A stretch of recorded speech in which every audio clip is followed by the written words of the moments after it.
Hai teman-teman, selamat pagi sahabat YouTube Ayu Lestari Sinambela. Di pertemuan kali ini kita akan mengolah data SPSS. Yang pertama, kita akan mentabulasi data menggunakan aplikasi SPSS. Yang kedua, kita akan melakukan pengujian asumsi klasik. Dan yang ketiga, kita akan belajar mengolah data yaitu dengan regresi linear berganda. Nah, di sini saya menggunakan SPSS versi 15 dan saya sudah menyiapkan file data di Excel yang nanti akan kita olah di SPSS. Di sini ada 67 responden ya teman-teman. Lalu ada 4 variabel X dan 1 variabel Y. Yang pertama untuk variabel X sendiri yaitu serve efficiency, kompleksitas tugas, profesionalis, kompetensi auditor, dan opini auditor. Baik teman-teman, langkah pertama yang kita lakukan adalah dengan menyiapkan data kuesioner yang akan kita olah di SPSS. Nah, ini tadi variabel yang sudah saya sebutkan. Untuk serve efficiency ada 6 pertanyaan, untuk kompleksitas tugas ada 4, untuk profesionalis ada 10, untuk kompetensi auditor ada 6 pertanyaan, dan yang terakhir untuk variabel Y-nya yaitu opini auditor ada 6 pertanyaan juga. Oke, setelah itu kita masukkan ke menu variabel view di aplikasi SPSS, kita masukkan. Nah, di sini ada 5 dia. Kita buka ya teman-teman di SPSS, ada 5. Nah, maksudnya adalah untuk poin nomor 1 kita buka ya teman-teman. Di sini sudah saya tentukan. Nih, untuk 1 artinya sangat tidak setuju, 2 artinya tidak setuju, 3 artinya kurang setuju, 4 artinya setuju, dan 5 artinya sangat setuju. Nah, langkah selanjutnya di menu data view ini kita copy paste tabulasi pertanyaan atas jawaban responden yang telah kita kumpulkan. Nah, di sini caranya itu tinggal nih serve efficiency, di copy semua, terus sampai menu totalnya, sampai ke bawah 67 responden. Begitu sampai selanjutnya sampai opini auditor. Nah, kita copy ke menu data view yang ada di aplikasi SPSS. Nah, kita lihat di sini jangan sampai salah atau kelewatan kekurangan. Nah, tadi ada 67 responden. Nah, selanjutnya apa sih kelebihan SPSS ini? Nah, kelebihan dari SPSS ini dalam yang kita butuhkan adalah karena SPSS ini mampu mengakses data dari berbagai jenis format yang ada, sehingga data yang sudah tersedia dalam berbagai format dapat digunakan langsung untuk melakukan analisis data. Nah, tampilan data yang diberikan SPSS ini kita lihat juga lebih informatif. Nah, sehingga sangat mempermudah para pengguna dalam membaca hasil yang diberikan. Nah, bagaimana langkah-langkahnya untuk mengolah data, untuk melihat hasil tabulasi data variabel yang telah kita masukkan tadi, yaitu dengan cara klik menu Analyze, lalu setelah itu ke menu deskripsi statistik, terus frekuensi. Nah, di menu frekuensi ini variabelnya kita kontrol A, semua di copy variabelnya. Lalu setelah itu di menu statistik ini kita klik yang ini untuk kuartil, untuk min, untuk sum, untuk standard deviation, varian, dan Lalu klik continue. Nah, terus di chart ini biasanya kita menggunakan yang bentuk tabel. Nah, SPS juga menggunakan beberapa tipe. Nah, kita coba menggunakan yang P-chart. Oke, frekuensi, terus continue. Oke, continue. Nah, jangan lupa ini display frekuensi tabel di checklist supaya menghasilkan juga data nanti hasil jawaban responden kita itu berbentuk tabel. Terus klik menu OK. Nah, kita tunggu hasil outputnya ya teman-teman. Masih proses.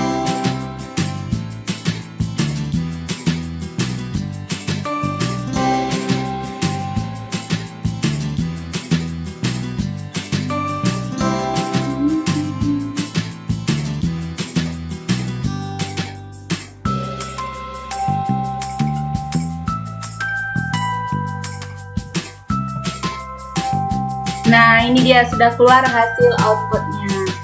Nah, setelah kita lihat, nah di sini kita bisa lihat nih untuk serve efisiensi pertanyaan 1 kurang setuju, kita bisa lihat ada 8 orang setuju, ada 35 yang sangat setuju, ada 24 orang.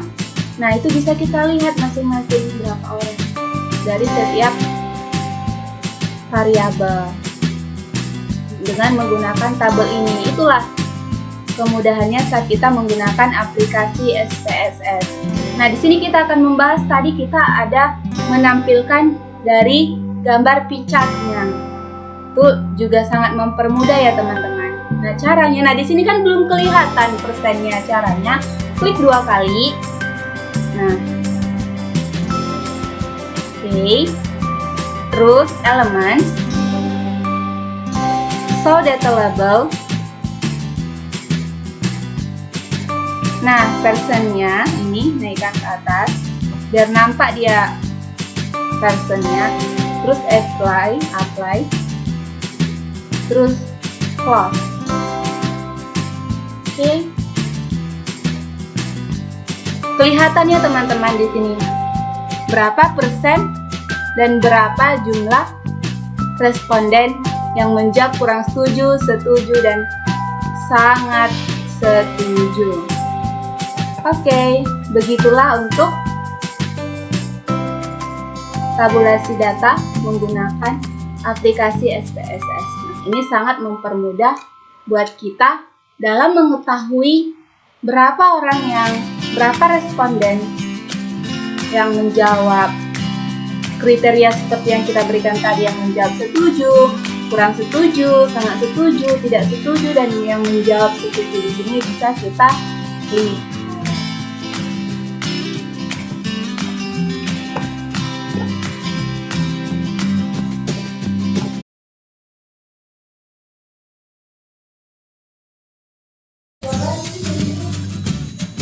Selanjutnya kita akan membahas tentang uji validitas dan uji reliabilitas. Nah, baik teman-teman, di sini kan ada 67 responden untuk data yang telah kita olah. Nah, di sini saya sudah menyiapkan data yang akan diolah di aplikasi SPSS-nya, yaitu terkait dengan variabel X1 yaitu self efficiency, X2 kompleksitas tugas, X3 profesionalis, X4 kompetensi auditor, dan variabelnya adalah Y-nya adalah opini auditor. Baik. Nah, di sini kita akan menggunakan 2 pendekatan, yaitu pendekatan bivariat dan pendekatan scale. Nah, apa sih uji validitas itu? Nah, uji validitas ini digunakan, validitas itu berkaitan dengan ketepatan atau kecermatan suatu instrumen dalam pengukuran. Nah, sedangkan uji reliabilitas digunakan untuk mengetahui konsistensi alat ukur.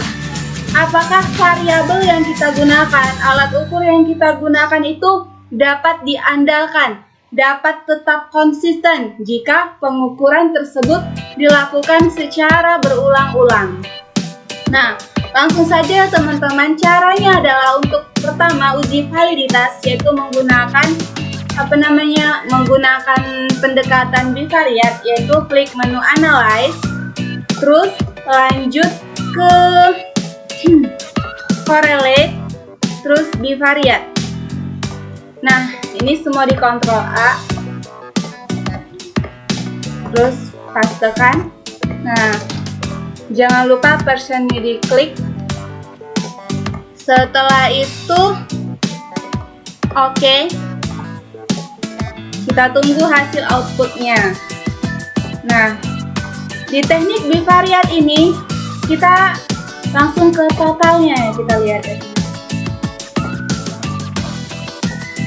Caranya adalah kita harus saat menginterpretasikannya begini. Nah, ini kan ada yang namanya dia tabel Pearson correlation. Yang kedua sigtutil. Nah, kuncinya adalah saat T hitung lebih besar dari T tabel, maka dikatakan valid. Nah, terus bisa juga dengan sigtutilnya harus di bawah 0,005. Oke, nah itu dia cara menggunakan dengan teknik bivariat. Interpretasinya sudah saya siapkan di sini. Lalu lanjut dengan menggunakan teknik scale. Nah, kalau menggunakan pendekatan scale ini, kita juga langsung bisa mendapat uji reliabilitasnya. Nah, caranya adalah klik analyze, terus scale, terus reliability analysis. Nah, di copy semua kecuali yang total.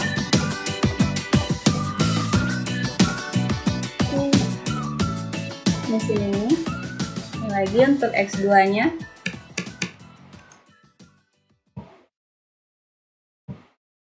X3.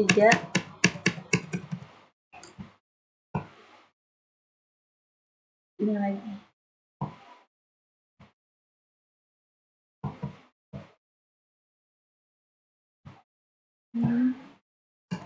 Terus kompetensi auditor.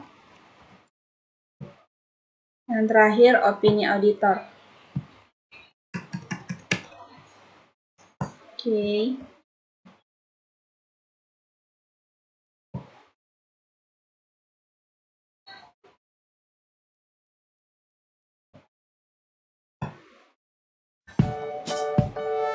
Lanjut, setelah itu ini model alfanya, lalu ke menu statistik. Nah, di sini di checklist semua yang tabel descriptive form. Setelah itu continue, lanjut ke OK. Oke, kelihatan ya teman-teman. Nah, di sini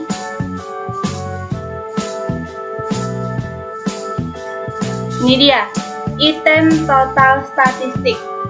Nah, di sini juga ini dia sama seperti bivariat tadi, yang menjadi fokus kita adalah total correlation. Nah, ini harus lebih besar dari T tabel, maka dikatakan valid. Nah, selanjutnya untuk reliabilitasnya. Nah, ini bisa kita lihat dari sini. Untuk reliability statistiknya 816.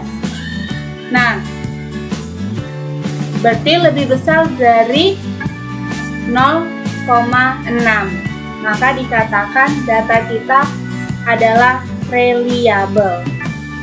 Oke.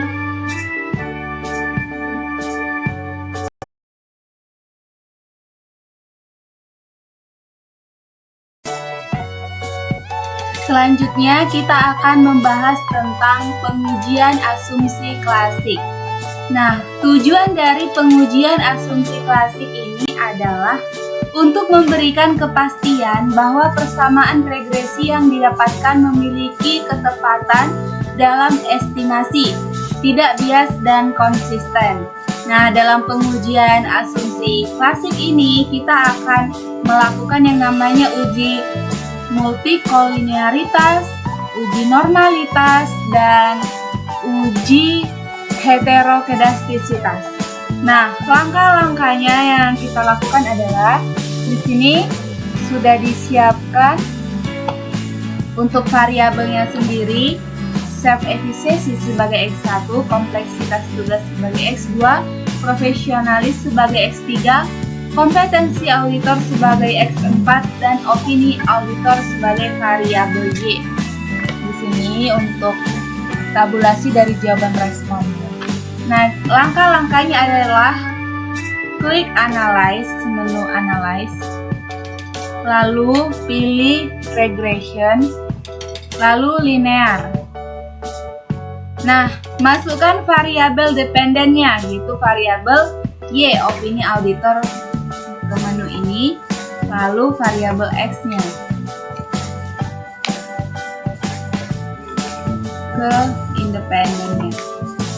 Lalu ini ya teman-teman sudah 4. Lalu setelah itu di menu statistik kita klik menu statistik, kita checklist menu collinearity diagnosis. Nah, menu collinearity diagnosis ini digunakan untuk menghasilkan hasil dari uji multikolinearitas. Nah, apa sih uji multikolinearitas itu? Uji multikolinearitas dilakukan untuk menguji apakah terdapat korelasi hubungan antara variabel bebas dalam model regresi. Nah, multikolinearitas berarti adanya hubungan linear yang sempurna antara beberapa atau semua variabel yang menjelaskan model regresi. Nah, ini untuk mengetahui yang namanya uji multikolinearitas. Selanjutnya kita klik ini, continue. Terus kita ke menu plots. Nah, di plots ini kita masukkan di variabel Y-nya itu residual, yaitu expressive, dan di X yaitu Z red. Oke. Setelah dimasukkan, nah ini dilakukan untuk menguji uji heterokedastisitas. Nah, uji heterokedastisitas ini bertujuan untuk menguji apakah dalam model regresi terjadi ketidaksamaan varian dan residual satu pengamatan ke pengamatan yang lain. Jika varian dan residual satu pengamatan ke pengamatan yang lain tetap, maka disebut sebagai homokedastisitas. Dan jika berbeda, akan disebut sebagai heterokedastisitas. Oke, setelah itu kita klik menu histogram dan normal probability plot. Lalu setelah itu continue. Nah, menu histogram dan probability plot itu dilakukan untuk melakukan uji normalitas. Nah, uji normalitas ini adalah sebuah uji yang dilakukan dengan tujuan untuk menilai sebaran data pada sebuah kelompok data atau variabel. Apakah sebaran data tersebut berdistribusi normal atau tidak. Oke. Setelah itu klik Oke. Nah, kita tunggu hasil dari outputnya.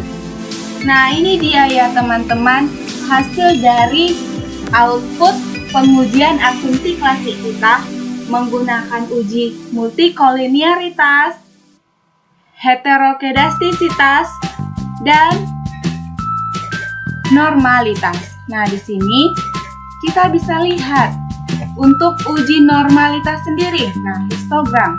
Kita menggunakan tabel histogram dan satu lagi tabel nih plot.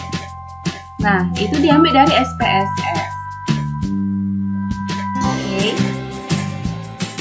Nah, ini dia gambarnya.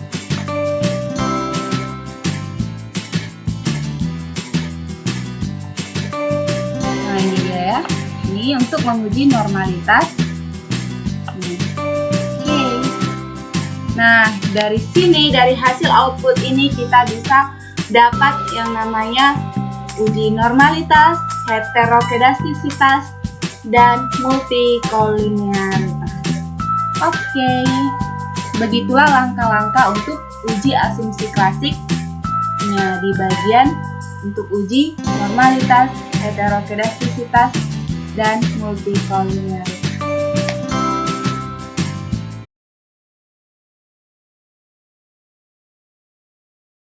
Selanjutnya kita masuk ke regresi linear berganda. Nah, untuk analisis model penelitiannya, nah di sini untuk variabelnya, langsung saja kita klik menu analyze, lanjut ke regression, terus linear,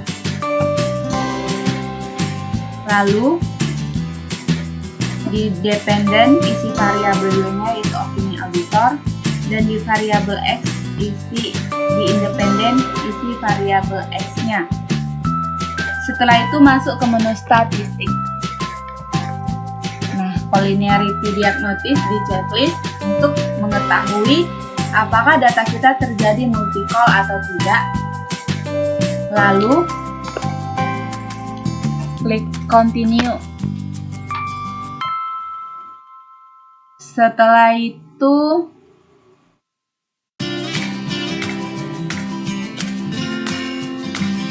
ke plot. Nah, Y kita masukkan residual. Untuk X kita isikan spread, Z spread. Setelah itu ini histogram dan normal probability plot untuk mengetahui kenormalan data. Terus continue. Setelah itu oke. Nah, baik teman-teman, di sini saya akan menjelaskan inilah hasil outputnya. Oke, di sini saya sudah menginterpretasikannya.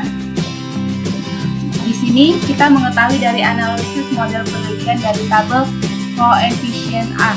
Kita lihat di sini isi dari menu SPSS.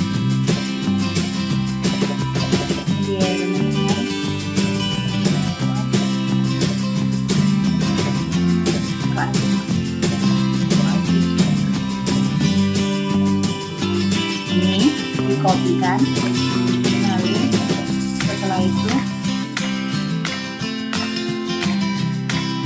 dengan menggunakan rumusnya yaitu Y sama dengan alfa ditambah B1 X1 ditambah B2 X2 tambah B3 X3 tambah B4 X4 karena kita punya variabel X itu ada 4. Nah, kita menggunakan koefisien A, tabel koefisien A untuk mengetahui analisis model penelitiannya. Untuk koefisien determinasi sendiri itu diambil dari tabel SPSS yang ini, yang model Sumari B. Itu ini teman-teman. Nah, ini di sini untuk melihat koefisien determinasinya. Oke, setelah itu untuk uji hipotesis sendiri yaitu secara parsial dan secara stimulan. Kalau parsial ini merupakan pengujian atas variabel bebas terhadap terikat secara satu per satu, itu bedanya ya. Nah, kalau dia yang parsial itu tabelnya dari koefisien A di menu SPSS. Dari sini nih, sebagai patokan untuk uji parsial. Terus untuk stimulan sendiri, lihat ya teman-teman stimulan.